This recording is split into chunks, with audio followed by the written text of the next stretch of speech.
I don't have my script. This is day 93 of Richmond Reads 100 Days.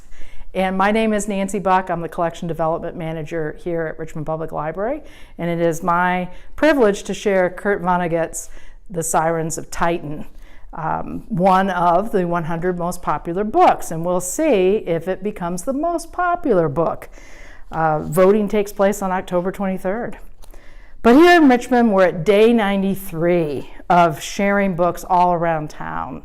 And this is also on October 4th, the beginning of World Space Week, which is an international celebration of science and technology and their contribution to the betterment of the human condition. This was signed into I just blew it. Existence, I guess. Yes, existence. Thank you. In 1999, a UN General Assembly declared that it would be World Space Week every year, October 4 through 11. And what better way than to talk about a science fiction book? Vonnegut's story, you may know, let me see if I can bring a little something up about Vonnegut. Vonnegut's story is one that you may well know. Some people find him hard to read because is it science fiction? Is it a novel? Is it historical fiction? What is he writing? And I think a lot of that is true of what Vonnegut includes in his books, because he is definitely writing from his philosophy. He's fictionalizing his life. He is talking about sometimes things that have happened to him. For instance, in Slaughterhouse-Five, it is based loosely on his experience during World War II. He was a college student and had a deferment during the war, but he lost it when he was expelled from school for writing a piece about pacifism. So knowing that he might be drafted, he decided to enlist in the Army, which he did in 1943. He completed his training and was sent over to Germany and was part of a unit of what they thought were somewhat inexperienced soldiers. And so they were located, over 6,000 men were located in an area that the U.S. Army and the Allies thought was quiet. But they were rapidly overtaken by the Germans, and thousands of them were killed as part of the Battle of the Bulge. He was captured as a prisoner of war and taken to Dresden on a train, which, as luck would have it, I guess, or lack thereof, which is something that Vonnegut keeps coming back to, the Allies bombed the train on the way to south of Dresden. They were taken then to Dresden, and they were interned in a slaughterhouse. Then, as luck would have it, the Allies bombed Dresden, and he survived with a number of other soldiers by going 3 stories underground in the meat lockers. Possibly a little PTSD, hard to say. Space travel does come into his writing, could be some escapism. I'm kind of wondering.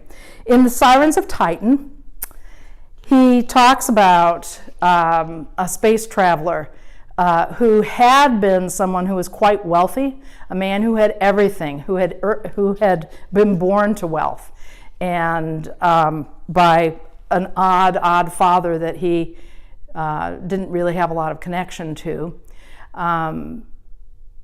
He loses his wealth after he is told by one of the main characters in this book that he's going to be a space traveler and end up being on a moon of Saturn. So he does everything he can do to thwart that, and indeed plays into this whole scheme that someone else is controlling. He ends up going to Mars, and Mars is populated by humans who are kidnapped essentially from Earth and raised or put into work on Mars. And they're controlled by this person, this Miles Rumford. Rumford is himself controlled, as we find out later in the book. But at one point, Rumford talks about this control, and he says that he has planned this suicide mission for Mars, that all these Martians will come to Earth and try and take over Earth, although Rumford knows this will not happen. He knows that the people of Earth will be able to put them down quite easily. He has raised quite a bit of money to be able to finance all of this, and he is quite pleased with his the suicide mission that he's putting into place. It is financed also in part by a space creature who delivers his universal will to become, to make this happen, and delivers half of his universal will to become to be part of this mission.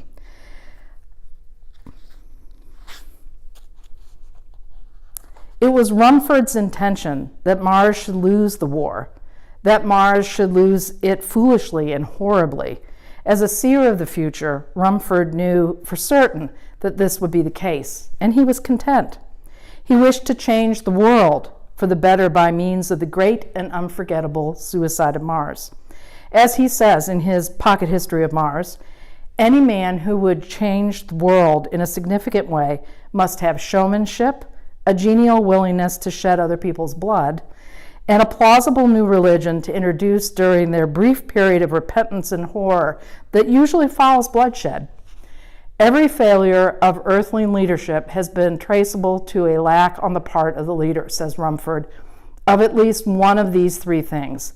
Enough of these fizzles of leadership in which millions die for nothing or less, says Rumford. Let us have for a change a magnificently led few who die for a great deal. Rumford had the magnificently led few on Mars, and he was their leader. He had showmanship. He was genially willing to shed the blood of others. He had a plausible new religion to introduce at the war's end. And he had methods for prolonging the period of repentance and horror that would follow the war. These methods were variations on one theme, that Earth's glorious victory over Mars had been a tawdry butchery of virtually unarmed saints who had waged feeble war on Earth in order to weld the peoples of that planet into a monolithic brotherhood of man. That says a lot about Vonnegut, I think, and a lot about his experience, an experience in part shared by lots of veterans. I hope that you'll pick this up. This book was written in 1959. It still seems to be quite current, and I hope you'll enjoy it. Thank you.